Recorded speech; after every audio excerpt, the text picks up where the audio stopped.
There's an interesting series of lessons with regard to parenting that we find in the first few chapters of First Samuel that I'd like to kind of play with a little bit, especially from Samuel's perspective.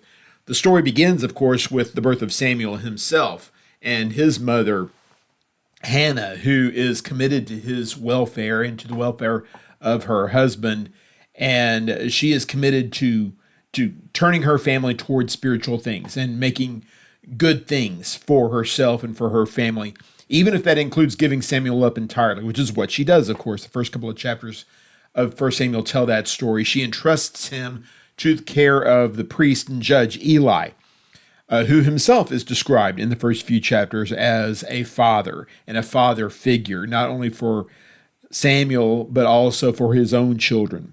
And that part of the story, of course, is not all that pleasant. He has a couple of sons named Hophni and Phinehas who are bad sons, basically, for lack of a better way of putting it. They are grown men by this point, and they are leaders in the nation, or to a certain degree at least, they are leaders in the nation. They're in Shiloh around what the book calls the temple, which almost certainly means what we would call the tabernacle. They are serving before the Lord. They are doing so to benefit themselves, and it's a rather grotesque picture that's described there. And Eli is condemned for not rebuking his children, although there is evidence that Eli knew about it and spoke poorly of his son's behavior, wanted them to stop. Did God mean that he didn't want it hard enough? He didn't speak hard enough? He didn't back up his words? He wasn't consistent? Didn't have consequences for his son's bad behavior? It's difficult to tell from the text. But long story short, Eli has to be considered a failure by any reasonable estimation of such things with regard to his own children. But he is put in a position to parent Samuel also. And if Samuel, the way Samuel turned out is any indication, Eli did quite well with Samuel. Samuel is one of the great heroes of Old Testament history. And when Eli dies, of course, Samuel assumes the mantle of responsibility. He is arguably the first real nationwide judge, which puts him in position to oversee the process of appointing a king when the time comes for that. Which brings us to chapter 8 in 1 Samuel, where Samuel's own difficulty with children comes up. He has two sons named Joel and Abijah, and they're bad sons too. In fact, they look a lot like Hophni and Phinehas. And that is a head scratcher for us. Exactly what happened with those sons? Could it be that he grew up in an environment there with Eli and his bad sons and didn't learn the lesson? Maybe he was spoiled a little bit by Eli. Who's to say? At any rate, he is aware of how wayward his children are, and yet he is inclined to place them in increasingly strong and influential places of governance and judging for the nation, and the people don't want that. Now, it probably would be fair to say that this is more about the people wanting a king rather than not wanting Samuel's sons. It's kind of the way that it comes across in the chapter. They have their mind made up. They want a king.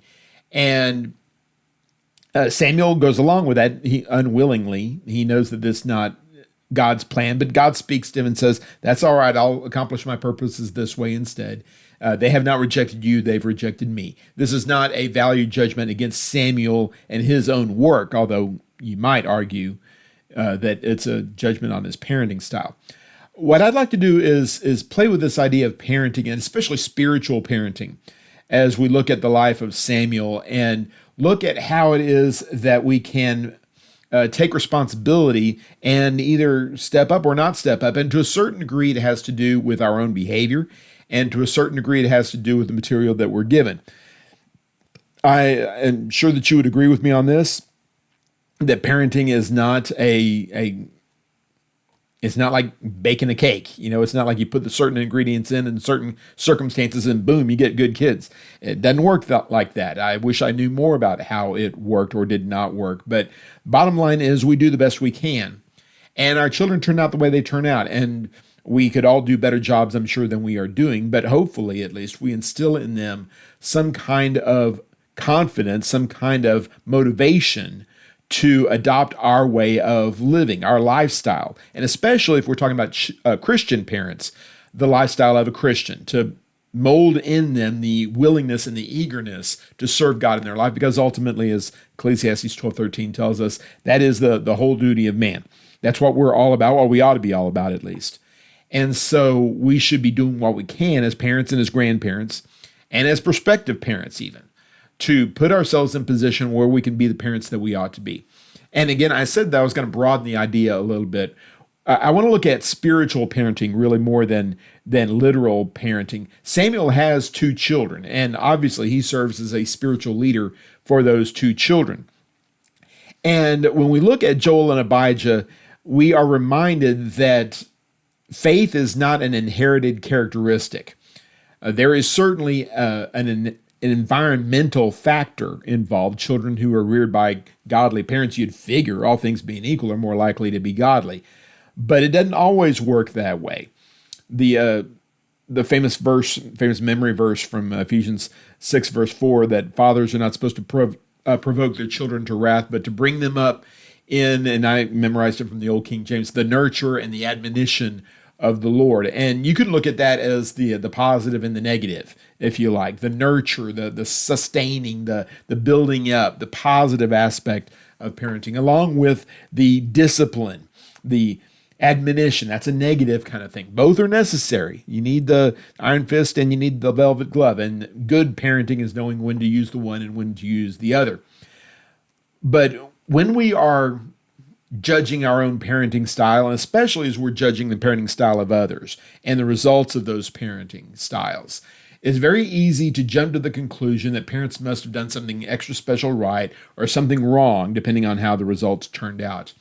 And ultimately, more than anything else, the adulthood and the behavior of children is a reflection of their own value system. God is not a respecter of persons. He is going to give anyone an opportunity to be right, anyone an ability to develop faith. And I have to accept by faith that my job is to do the best I can as a parent, and their job is to learn. And whether I help or hurt, one way or the other, their job is to learn. It is a mistake to assume that our children are going to turn out the right way when we, quote unquote, do our best, when we teach them in the way that they should go. Train up a child in the way that he should go. When he is old, he will not depart from it. You know the text there in Proverbs 22, verse 6. I hope by now, if you've been studying the Bible very long, if you've been studying people and Christians for very long, you realize that is the very nature of a proverb. It is a generalization. It's the way that things should work and the way things generally work. I haven't done the research. I haven't done the math on the ratios of good parents rearing good versus poor children.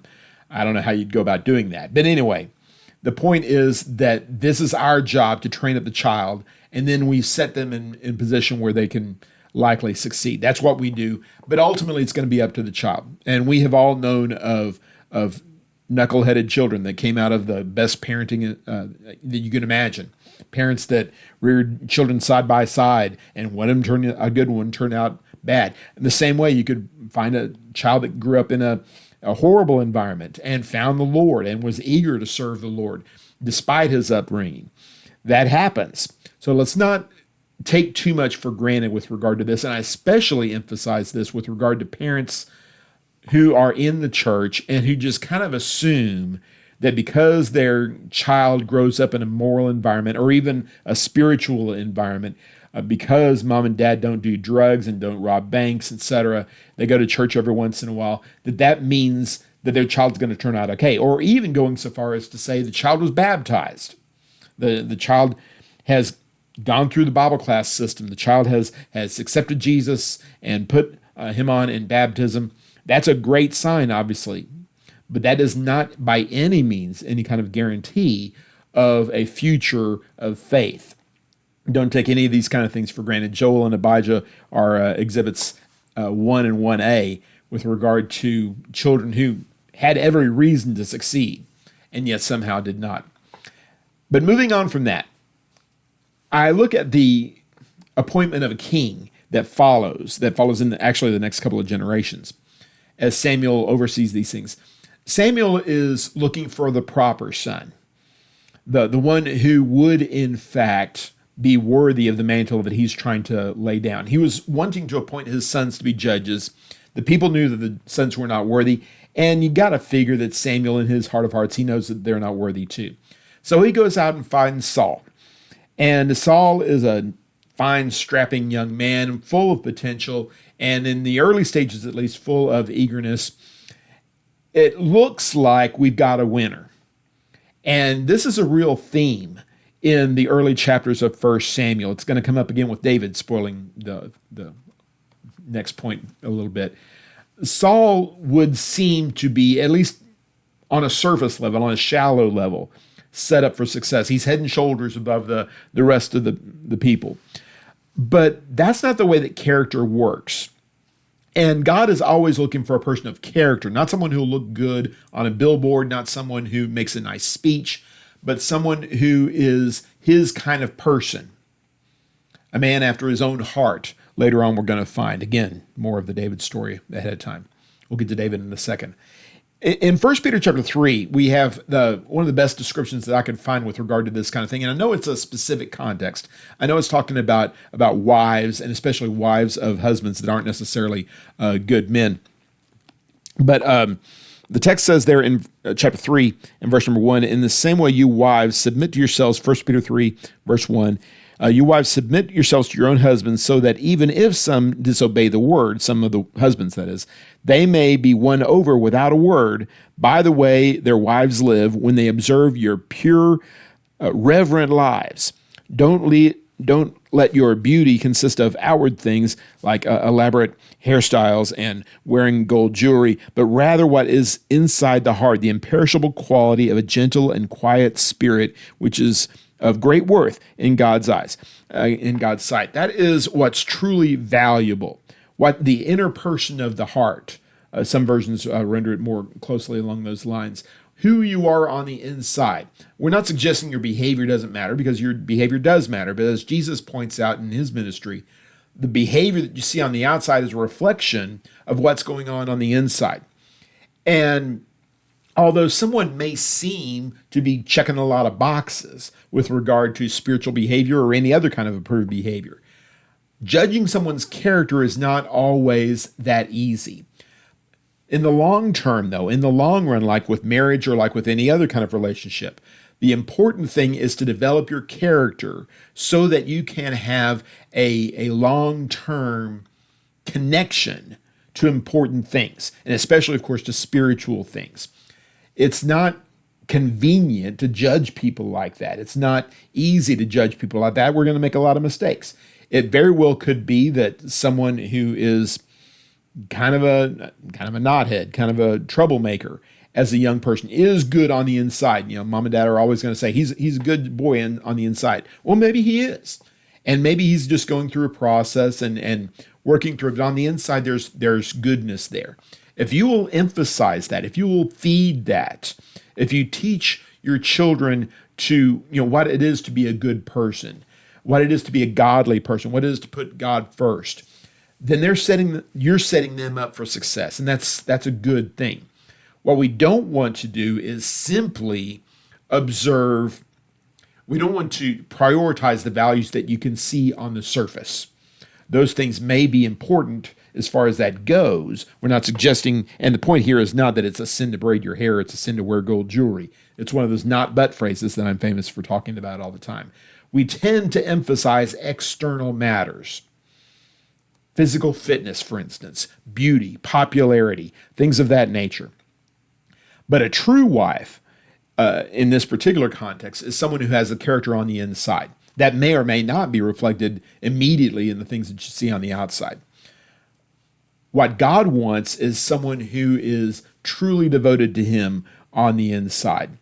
And simply observing outward behavior, and certainly outward appearances, is not going to get you very far down that line. I am all in favor of raising good-looking kids, or raising kids that make a lot of money, or raising kids that achieve some kind of notoriety in the business world or whatever it happens to be. These outward signs of what the world might call success, Saul is a good example of this. That's fine as far as that goes. But let's encourage our children to dig deeper. And the first way to do that, of course, is to dig deeper ourselves, to value and applaud the character that we see building in them. And if we don't see it building, then we take measures. Hopefully, parents have a little bit better view of the inner character of their child. They've been exposed to it considerably longer than someone who is on the outside. So value the important things, not the surface kind of things. David is when Samuel finally gets his quest for a child right. David is the one who is the proper inheritor of the mantle of Samuel. We kind of swung and missed with his own children. We swung and missed with the first choice of who the king would be. But David is someone who is, in fact, a man after God's own heart, as we say oftentimes. He is someone who does value spiritual things. You see it all over his life story. You see it all over the Psalms, especially. But David himself is problematical. And you're well aware of that as much as I am. When you talk about the good behavior of David and how he stands up as a great example, you kind of want to automatically put a yeah, but on top of that. And we should. Because almost as much of the things that we read about David are negative as are positive. That doesn't necessarily reflect on the base nature of a person, that they committed a lot of mistakes. They did a lot of things wrong. They kind of made a mess of things here and there and there. And David, of course, nobody made a bigger mess than David did. But that tells us that yes, because you have a good character, yes, because you are putting first things first, that doesn't mean it's always going to turn out well.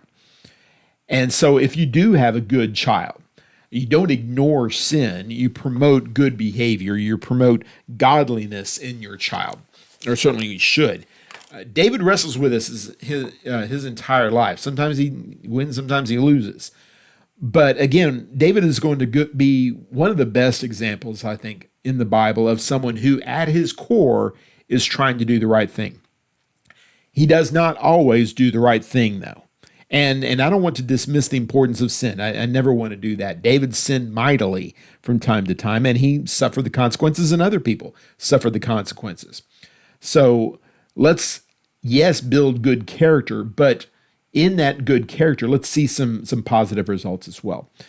Psalm 32 is a passage that kind of touches on this. Many of the Psalms touch on this as well. This is a psalm about David's sin, about how he fell short in an unnamed situation. Psalm 51, of course, famously talks about the Bathsheba situation. This is something else, maybe something general, maybe something specific. It indicates he acknowledged his sin. It was beating him up on the inside, and he confessed his sin, and God forgave him. Verse number 5 says, "Therefore," verse 6, "let everyone who is faithful pray to you immediately. When great floodwaters come, they will not reach him. You are my hiding place. You protect me from trouble. You surround me with shouts, joyful shouts of deliverance." What a wonderful encouragement that should be for us, to know that God is looking out for us, that he's watching over us, building us up, forgiving us of our sins. Especially verse 8 and 9, though. And it seems like God is picking up the conversation here. I'm reading from the CSB here. That's the way it kind of reads to me here. "I will instruct you and show you the way to go. With my eye on you, I will give counsel. Do not be like a horse or mule without understanding, that must be controlled with bit and bridle, or else I will not come near you." God is disciplining his children, like Samuel should have been, at least disciplining his children. Whether he did or not, I don't know. But God is instructing us, or if you prefer, David is instructing us, instructing the next generation to listen to good counsel and not be stubborn, to allow the teaching of the previous generation or generations to have an impact on us, to guide us in good paths, so we'll be less likely to make mistakes. There's a lot better examples of what appear to be poor parenting in the Bible than good parenting. Unfortunately, there's just not a lot of specific examples of children that went right, and here's what mom and dad did to help them go right. There's just not there's not a clear path of behavior for us to emulate with regard to that. The best thing for us to always do, of course, is to simply be God's people, for us to value God's things. and allow our children to see us doing those kind of things. If we can, in fact, show ourselves, not just to our children, of course, but to everyone, that we are prioritizing God's things, that we do think that God is the most important thing in our life, our relationship with God is the most important relationship, then that sets them up, all those who see us, but especially our children, it sets them up to value that, to notice that, to identify that, to define that to a certain degree at least, and then to go out and emulate that. And if we can set our children up for success, then maybe they'll succeed. If they do succeed, then they'll do what the text says there in Proverbs 31, verse 28, talking about a mother really more than a father, but still they will sing our praises in the gates, as it were, show the value that they have in their hearts for us. Their children rise up and call her blessed, the text says in verse number 28 there. We are known by our children. Psalm 127 is a text that I go to a lot these days, seems like, where we kind of, our quiver is full, hopefully at least, of these good children and these ways that we have manufactured, as it were, to go out into the world and accomplish good things in our name and especially in God's name. If we can empower them to do good things and to do it publicly and consistently and joyfully, what a wonderful legacy that is for us to leave, for us to leave behind in the world another generation that's going to do things like we did them. Not that we did it so great. Hopefully they'll do it even better than we did. But at the very least, put them on a path to value spiritual things and prioritize spiritual things and to define ourselves by spiritual things. Like Joshua says, Joshua 24, verse 15, as for me and my house, we will serve the Lord. What a wonderful legacy that is to leave behind, knowing that your children are standing for what's right and they're doing you proud as they go out there and do their things. I hope, I pray that we get it right the first time, because we're not likely to get it one shot after another like Samuel did here. But hopefully with his success and with his failures, we can learn a few lessons to encourage us to prioritize these things, to value the input that we are trying to have for our children and put them on a path to success so they will do us proud, and especially so that they'll do God proud. That's the lesson for this week. I hope this is a blessing to you and to your children as time continues. Thank you very much for studying along. God bless.